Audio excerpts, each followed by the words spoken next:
Panin filmima. Thank you. P1 tuleb ära.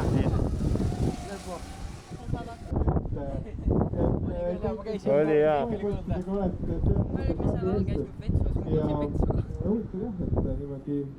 Noh, stardist ilusti välja, spinni ei pane.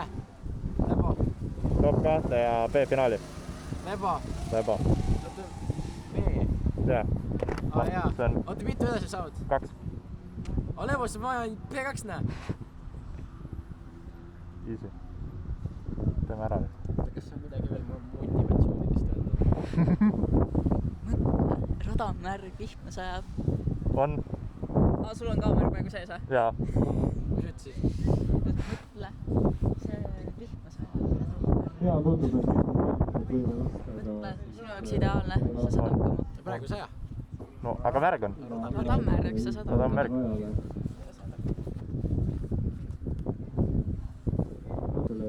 Laitse pilte pole ikka oli väljas. Te olete raja piirete ilusti ümber käinud. Aftermovie on, aga pilte ei ole. Mingi 6 aega tagasi. Rohkem. Ei oota, Rapla aftermovie oli juba. Aga Laitse pilte ei ole ikka veel. Laitse pilte oli ikka veel. Mis asja, see oli mitu etappi tagasi juba. Jah, Laitse ega Rapla pilte. Jälgida, neid on jälle ka üks No, laske peale, kurat. Kümme praegu, mis toimub? Laske peale. Oota, ma vaatan, kas ta otsib kohta, võimalus leida kohta olema edenemist. Kuidas tunne on? Hüva. Confident või? Jaa. Aga hea siis ju. Kui räägid mõnus oli sõita, mulle tegelikult meelis. Nice. Väga mõnus chill. Iga kord, kui sa mingit vastu haiu karja või Karjusid ka või? Ei, mina ei karju, ma olen ühe karju.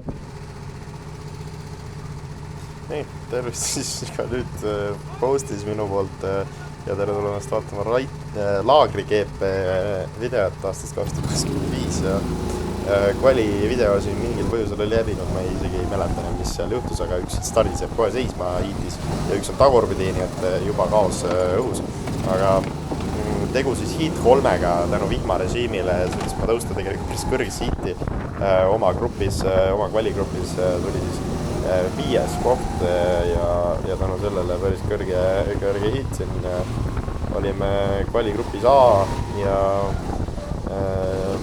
nimekiri seal oli päris tugev, ikkagi väga tugev kvaligruppi sain Romi Tamman, Rihanab Lehero, Kristo Kapet, Atko Piira, Silvi Rehvet, Gregor Laur, Rainer Arend ja Agnes Oer ja Martin Tamm. Päris tugeva kvaligrupi ja suutsin sealt siis hiit 3 ennast sõita 5. kohaga. Siin korralikult pusklemist juba esimesel ringil ja tõusin siin B4 peale ja 2 siin nagu paistab, et seda top 2 on vaja, et saada B-finaali siis sellel korral, aga no vaatame, mis siin annab teha korralikult. Siin kaklus käib ja siin nagu tekib järjest nagu lootust, et 2 võitlevad saaks neist 2 korraga mööda, see oleks rahumajas ja proovin blokeerida lõpuni, aga sõidetakse mul siin lihtsalt sisse. Ja lihtsalt lükatakse minema. Ja see on nagu kordus sisuliselt sellest, mis juhtus eelmise aasta EKK-l siin rajal, kui lükati minema ja tänu sellele jäi A-finaali saamata siis heavy-klassis. Siin on siis sisuliselt sama probleem, et nagu tundus potentsiaali, et need 2 ära võtta ja tõusta teiseks. Aga tuli siin üks vahele lükkama.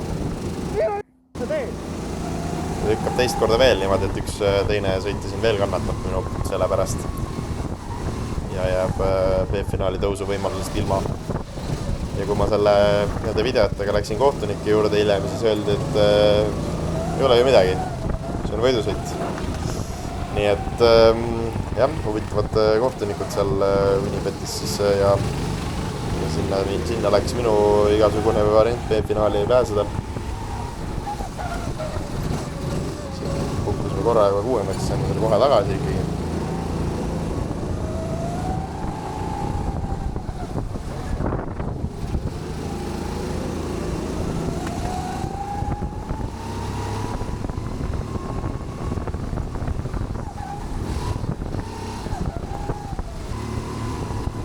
Seekord siis jällegi Laagri mulle sobis, see käib nagu kuidagi üle aasta, et üks aasta sobib Laagri hästi, teine aasta ei sobi nagu üldse, 2023 ma sõitsin seal väga hästi. olin trennisessioonis kiirem kui tolle hetke ülditabeli liider ja eelmine aasta 2024 ei tulnud seal jällegi midagi välja.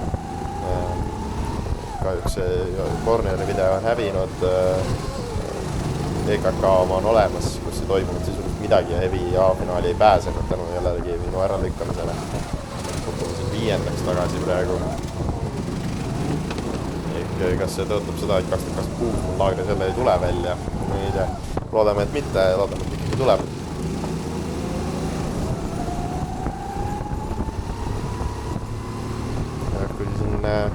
Kui siin hiitis oli korralikult kusklemist, siis võin juba ette öelda, et finaal eriti põnev ei tule. Ja skipime seal päris jõudsalt neid ringe, aga 11. ringile nüüd jõudnud ja siin 2 karti nina ees. Et võimalus vähemalt siin 3.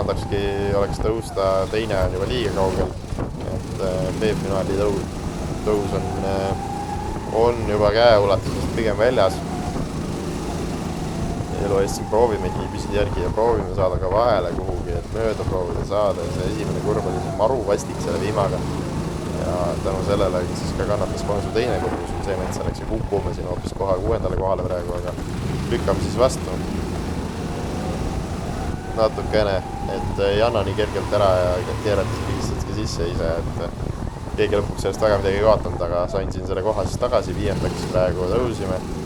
Ei olnud see midagi see mees, kes nüüd enne lükkas, aga jah, olin otsustanud, et enam ilusti siin mängima ähka, et tuleb ikkagi oma kohta natuke jõulisemalt kaitsta tundub. Ja siis viimane ring ja tuleb siit 3-st meil 5. koht. Tollel hetkel ma arvasin, et see juba tähendab, et mul peaks olema olemas 90+ kilogrammi poodium.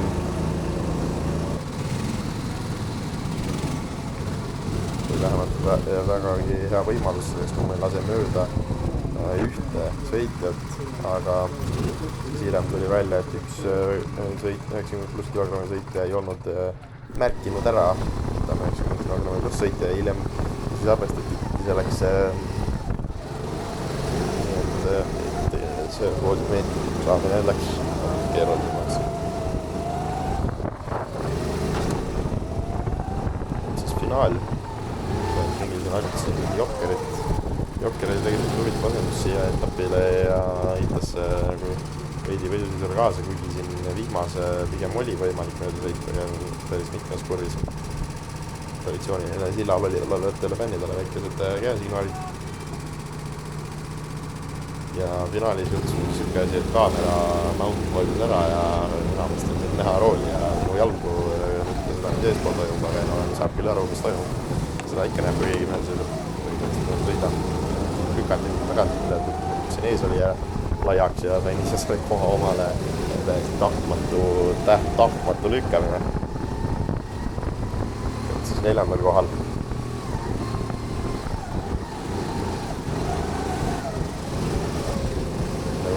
Sõidu oli minu arvamus, et kui ma siin mööda tagant poolt kedagi ei lase, siis on mul olemas 90 kilogrammi pluss poodium.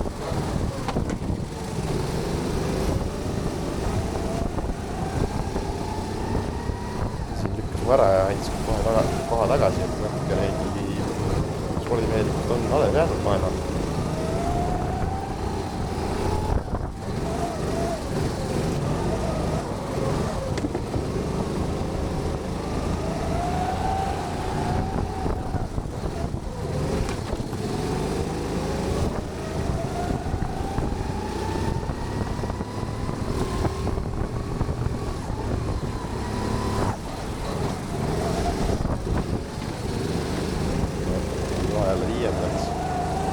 Ma teadsin ka, et need ei ole need sõitjad, keda mul on vaja selja taga hoida, nii liialt palju ma nende verst ka ei pabistanud.